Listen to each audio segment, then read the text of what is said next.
Hey, it's Saul Overman with Saul Overman Survival. We've got something a little bit different here today. We've got here is a Punker, Punker, Punker alcohol stove from Sweden. I'll show you the logo on it. Punker. Used to be a instruction sticker there and a label. It's no longer part of the stove. Other than that, it's not in bad shape. It had a little bit of corrosion on it. When I got it, I cleaned it a little bit. You can still see some spots of a little corrosion where it's gone through the chrome. These types of stoves were popular, and alcohol stoves still are popular with boaters, especially people on sailboats. It's a pretty lightweight stove for a two-burner. It weighs about 5.5 pounds. I only had about a pint of alcohol or a little bit less to try it out with, so after using it a couple times, I found that it liked to be a little bit off level with the front down, so I've lifted it up on a couple of my cell phones to give it a little bit of front down. I think it helps it feed the alcohol better. Got a pretty unusual system for lighting it. What you do is you take off the cap. It has a little bucket at the bottom of it with a valve. Press the cap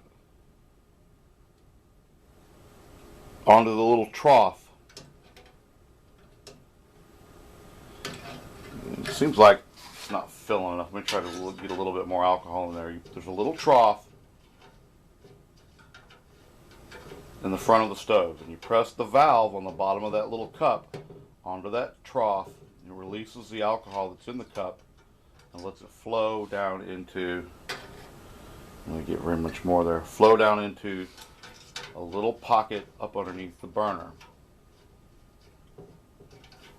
This thing's hard not to cross thread. There we go. Get it back on straight.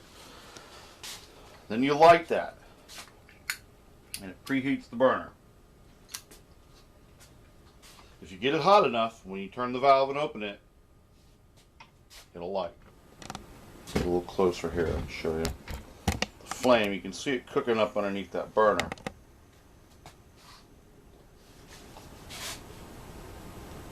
And I think this one did have a little bit of alcohol remaining in the tubes, so it seems like this one's probably going to light real easy. It's already starting to light itself.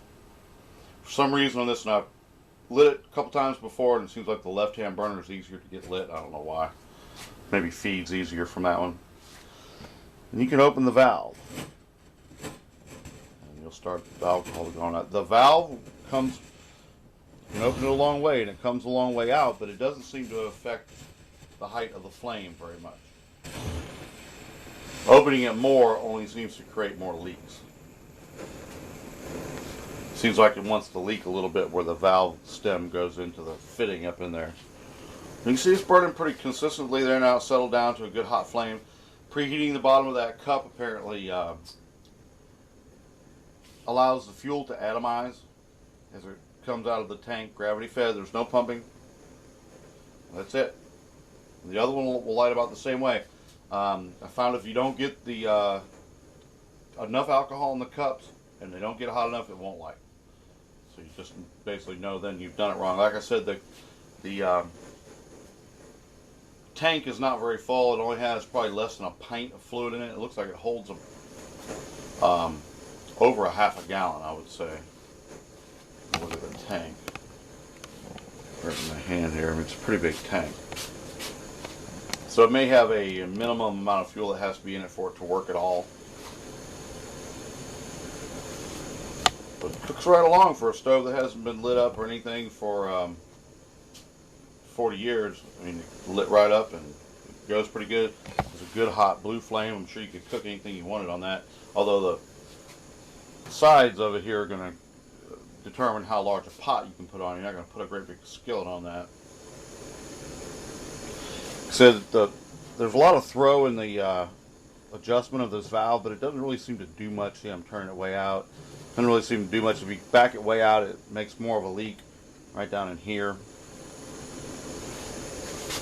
A very mechanically simple stove. There's really nothing other than this valve and the little valve on the release for the alcohol in the cap the little cup and the cap. There's not really anything else mechanical to it. The instructions say that there's a screen somewhere in it that you have to back out and clean occasionally. I don't know what occasionally means. I'm sure this thing sat in this lady's garage for 40 years before I got it, but you can see on the back of this, I'll zoom in a little bit, that little nut right here. I think that's where the screen is. I'm not sure. So there's very little information on these stoves on the internet. A few people made comments about them. Some people had posted the instruction book, and there really wasn't very much else about it. I don't know when Punker quit selling to the United States. I'd never heard of them before today when I came up on the stove. I paid $10 for it. Anybody's interested? It does seem to work well. There's no windscreens on it. I wouldn't use it out in a heavy wind. I don't think it would probably perform nearly as well. It just seems to go like crazy. At one time, there was a big advantage in using alcohol compared to other propane or white gas. You get alcohol a lot cheaper, but really now it's not very much cheaper. Apparently, from what I've read, you can use methanol as well in these. But I've read several things that said not to use any kind of isopropyl alcohol. It just cooks away there. I don't know how long that tank would last somebody, how much cooking you get out of that, I have no idea. So at any rate, thanks for watching. That's our Punker stove from Sweden, alcohol stove. And y'all have a great day. It's Saul Overman saying goodbye.